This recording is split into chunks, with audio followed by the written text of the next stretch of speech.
Hi everyone. Well, being a true actress, I bought a whole load of props with me, but I thought probably a lot of you don't know who I am, so I thought I'd introduce myself. Bear with me. So, just a few of my props here. So, what can I tell you about me? Oh, this is my little bag of me down here. It's got my name on it. A few things that maybe represent who I am. Here are my smelly trainers. I like to run. Actually, I don't really like to run. I kind of feel like I should run, put a little bit of weight on over lockdown. So, yeah, I run because it's good, it's healthy. I haven't been running very much, so I can't really put it. I'll put it in this one. It's okay. I'll get round to it. This is my special box. This one, another one here. What else can I tell you about me? Well, as Yoda already said, I'm married. This is me and my husband on our wedding day here in Cyprus. So this is a definite success. Definitely a good choice. Make sure you make good choices in life. And of course, that leads me on to my three fantastic children, Matthias, Anush, and Alisa. They're definitely in my success box. They're healthy, they're generally pretty good, well-behaved. Okay, at the moment, my little one's going through a bit of school refusal, anxiety attacks. I don't think I should put it, no, still a success. We're still good with that one. What else can I tell you? I love a cup of tea. I'm English. I'm from the UK. Do I hear it? Woohoo! Thank you, Stephanie. But I used to live in Poland, and this is a very special cup for me. I actually bought it with my husband before we were married, when we were just dating or about to start dating. So it has a lot of sentimental value. Got a little bit broken along the way, but this is still, if anyone wants to come for a cup of tea, hospitality, you're always welcome in my house. So I'll definitely put that there. I like to bake. I'm a big baker. I like baking. I like making cakes. So yeah, definitely, I can make you a good cake. Put that one in there. I like to sew. Not very successfully, I have to add. But I try. I'll put it in between. Some of it's success, some failure. What else can I tell you? Oh, and then today's subject, the arts, theatre. My goodness, I love theatre. I grew up doing theatre since I was a child. I studied at university. Theatre is absolutely my favourite thing to do, and I'm going to tell you all about creative arts. Put it in here. This was our show, premiere group. We were about to do Chitty Chitty Bang Bang just before lockdown happened. Unfortunately, it's been postponed and cancelled now. So I guess it should go in the failure box, really. I mean, let's face it, didn't happen, did it? So I'm going to stop there. I'm going to stop because what I'm trying to illustrate to you is that actually, although I'm introducing myself, sometimes we do this in life, don't we? We like to segment the things in our life and we say, well, this is a success, this is a failure. But I'm here to tell you today, and this isn't exactly on my topic, but I felt that God was challenging me to tell you this today, that let's not view our lives like this, in successes and failures, because we're all on a journey, and life throws all kinds of things at us, like my Dear Chitty production. Who would have known? Who would have known when we started that in September last year that a coronavirus was going to hit and we would do all the work and we wouldn't be able to perform? It's crazy. Life is crazy, but we're all on a journey and we need to view our life as a journey. If we view our lives like this, in successes and failures, we're going to have problems. We need to, when we view life as a journey, it stops us from becoming proud. Like, oh, look at all of my successes. I'm so wonderful. But it also stops us from feeling like a wally, feeling silly and feeling like a failure. When we view life as a journey, it helps other people also to not judge us. They can just listen and they can ask questions about who we are and what's happening in our lives. So I'll give you a proper introduction now. What is God doing in my life right now? Well, God is teaching me about the importance of family. Through my daughter having a few issues at the moment, I'm learning about the importance of giving time to my family. I'm learning that I need to prioritize their needs over mine. I'm learning about God's view of my failures, that he still achieves his purposes, no matter what we or the world see as a failure. There are many things that God is doing that we don't always see straight away. God is writing a master story and that we are all involved in. His plans are not dependent on me. And another thing that God is teaching me right now is that time out is good. This is good. I'm so glad all of you are here. So it's good to get away from life. It's good to relax together. It's good to relax on our own. And it's good for us to be given to and to receive so that we can give out to others. So, have I learnt all these lessons? I'm on my journey. I'm on my journey. And I'm thankful for a gracious and a loving master who is guiding me on my way. Perhaps in the break, when we have our breaks today, maybe instead of looking at successes and failures, let's ask each other, like, what is God doing in your life? How are you seeing your journey today? What lessons are you learning? Let's really get to know each other and to encourage one another and not judge each other. So, why did Yoda ask me to talk to you today? She wanted me to talk to you about Premier Group. So this is the group that she was telling you about, the theatre company that we have been working with. Premier Group was set up by my husband and Hovig Nasanian 24 years ago, I believe.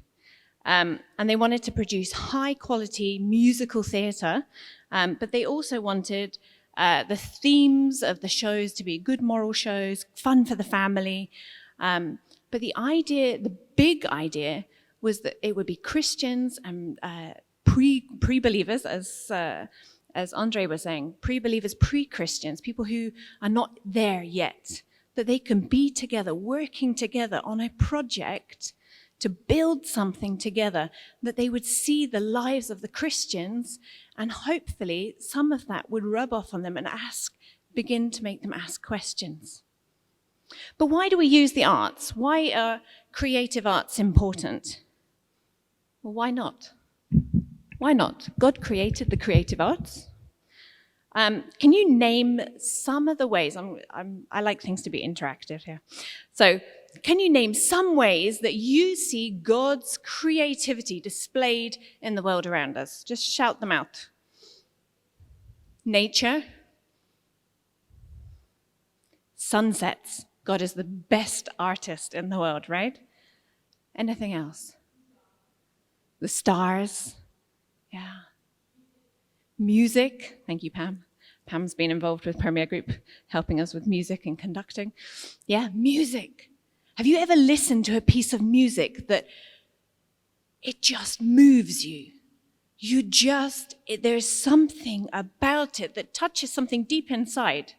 Deep inside. I have one piece of music by Gorecki, his Symphony of Sorrowful Songs, and it is just the most moving piece of music. You should definitely listen to that one. Anything else?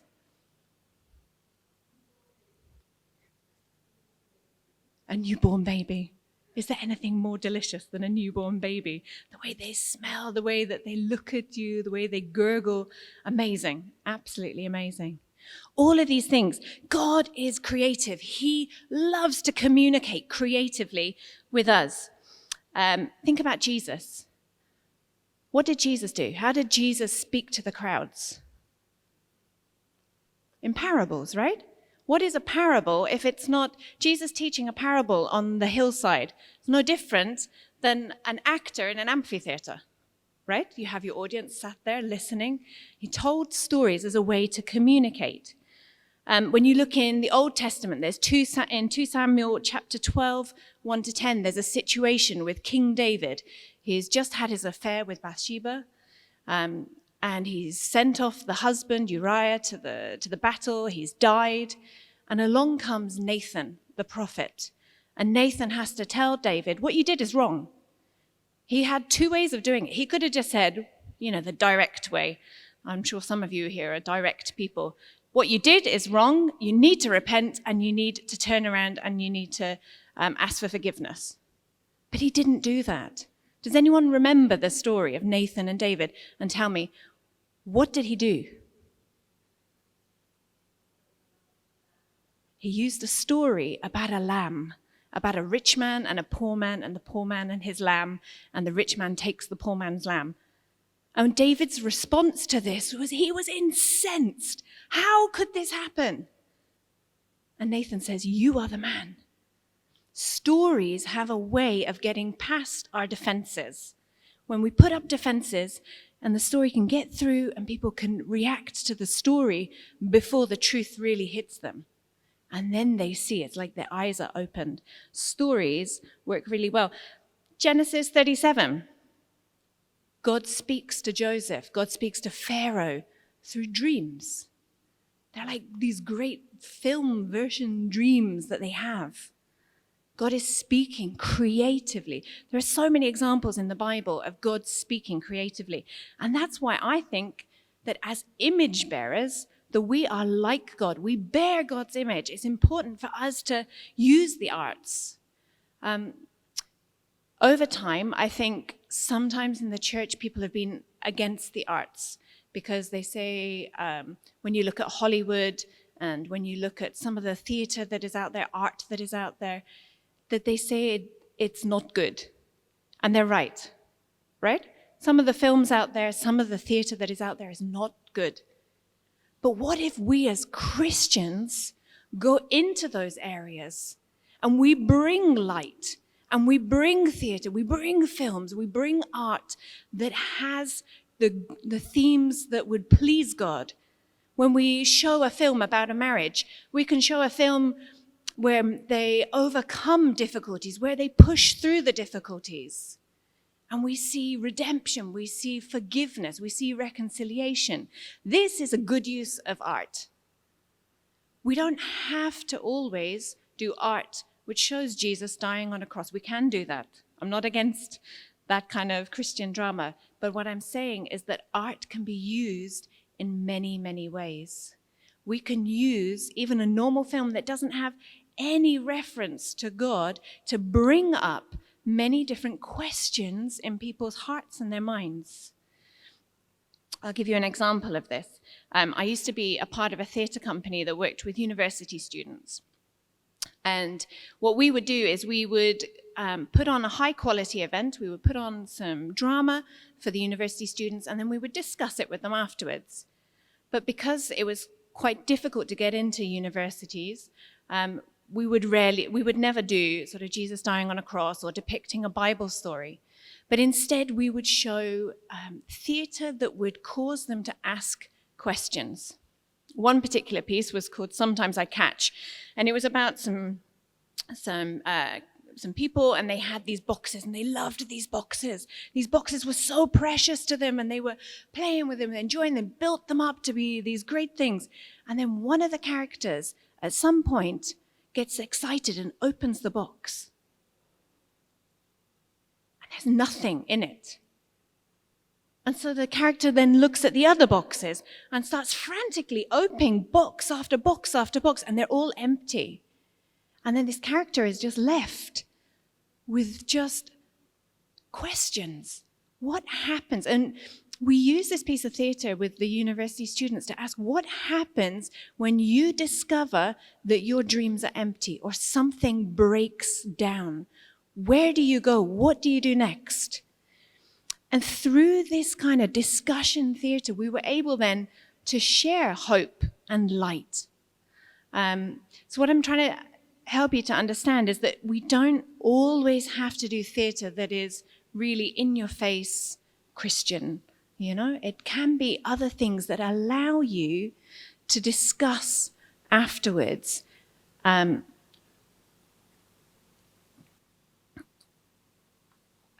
Sorry, lost my place there. I got a little off script there.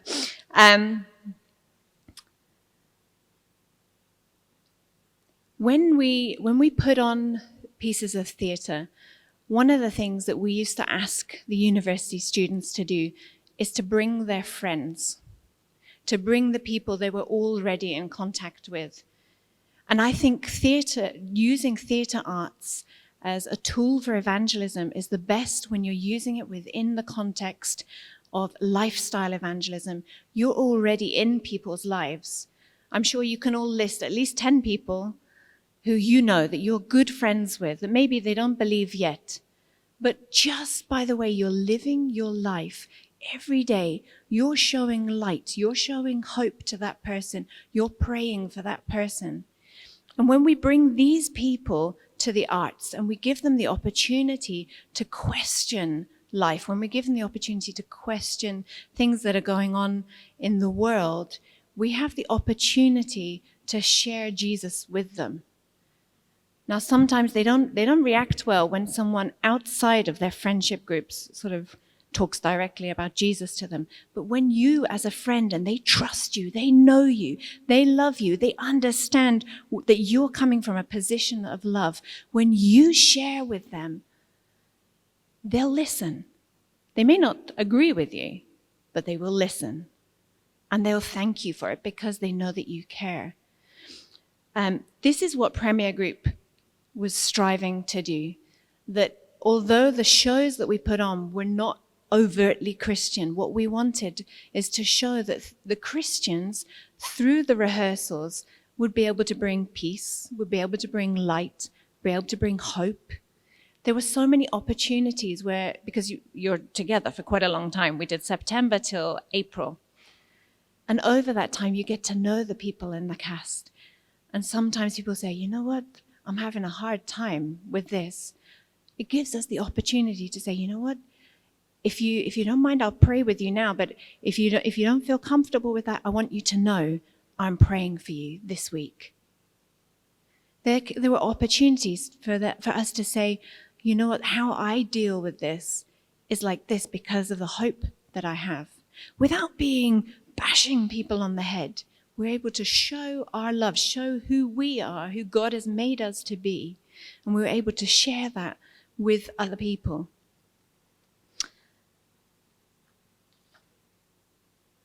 Checking my time.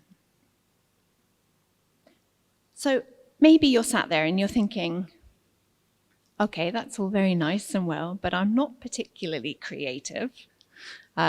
And I wholeheartedly, well done you, go on and do your creative arts for Jesus. I want to encourage you to get involved. Obviously, I'm going to plug here Premier Group, because we are starting off. We've been quiet for a long time, and this was our sort of comeback show, which kind of didn't come back, but it almost did. But hopefully in the future, we are going to do another show when coronavirus has kind of died down and made its exit off the stage. And we would love to see more people getting involved. There are so many roles involved in a show. Yes, we need actors, we need singers, we need musicians, directors, conductors, producers, but we also need people who are creative, who can make props, people who can sew, people who want to pray, who want to support what we're doing and say, you know what, I know that you guys are missionaries in that area because you're sharing your life, sharing your experiences with people who maybe would never step into church. They have no desire to go into church, but you're sharing Jesus by sharing the light in your life. So we need people to pray. We need social media people who are normally the teens, normally the young people, particularly over there. People like that who are really good. They know how to put the Instagram posts. They know how to do Facebook and everything like that. We need people like that. We need graphic designers, fundraisers, secretaries, photographers, videographers, set makers, engineers, lighting experts, sound technicians, peacemakers. Let me tell you, when you get a lot of creative people in one room, it does not always go smoothly. Quite often you get things that people get anxious, and that's when we need peacemakers. Honestly, people who are even just there to make tea and coffee, who can come up at that opportune moment and go, shall I make you a cup of tea? Can I get you a glass of water? And it's amazing just having people like that. People who can take care of children, people who can encourage. What I'm trying to say is you may look and go, well, I can't act. I couldn't ever be involved in a show.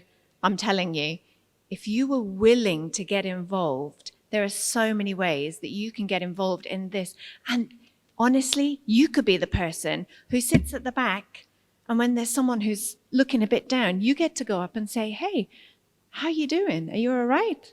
And you'll be amazed at how many times people open up, and you may be the one that makes that person take another step forwards in their walk with Christ. What I'd like you to do today, at some point, not necessarily now, I would like you to draw up a little table. I'm not talking about Premier Group. I'm not forcing anyone to join Premier Group.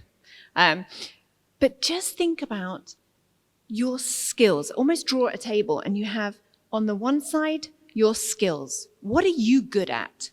And I know that you can all put at least 3 things down. You must be good at some things. Good at talking, good at encouraging, good at art, good at whatever it is. Just write them down. Take the time to write down what your skills are. And then in the next column, write down what you're passionate about. What could you talk all night about? I'm sure there are plenty of things.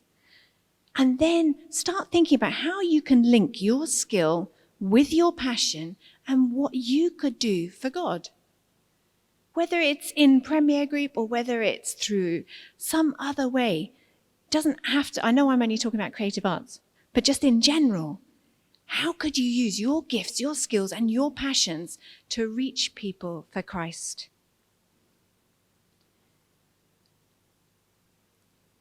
When things don't go the way you expect them to, like Chitty, that's when we go back to this. We don't look at it as success and failure. We say to ourselves, what is God doing in this process? Has God been at work?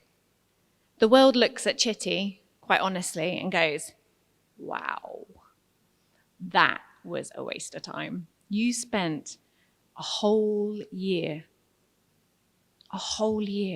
evenings, Saturdays. How many thousands of pounds you spent? What a waste. But I know my God is bigger than that. I know that that wasn't a waste because I know I built relationships with new people. I met people that, how else would I have met them except through the show? I've built relationships. I've prayed with people. I've encouraged people. I've talked about my faith with people. And I know each one of those things is just a little seed that has been planted. In Isaiah 55, it says, "So is my word that goes out from my mouth. It will not return to me empty." And I believe that about every seed that has been sown in the people that have been involved with this. Every seed, not one of them will be wasted. I am called to be faithful and to be prepared to share the reason for the hope that I have in Jesus Christ, but the rest is up to God. I don't actually think God is that worried that we didn't put on the show. What he's worried about is, are we still going to continue those relationships that were built? Am I still going to be praying for those people? Creative arts is just a way. It's a vehicle for doing what he wants and being able to meet people. Creative arts is a wonderful way of doing it, though, and I recommend anybody getting involved. So that's all I really have to say. And I hope there's something in there for each of you. But yeah, if you want to know any more about Premier Group, I have my computer with me. I can show you photos of the latest show if you want in the breaks. But yeah, thank you.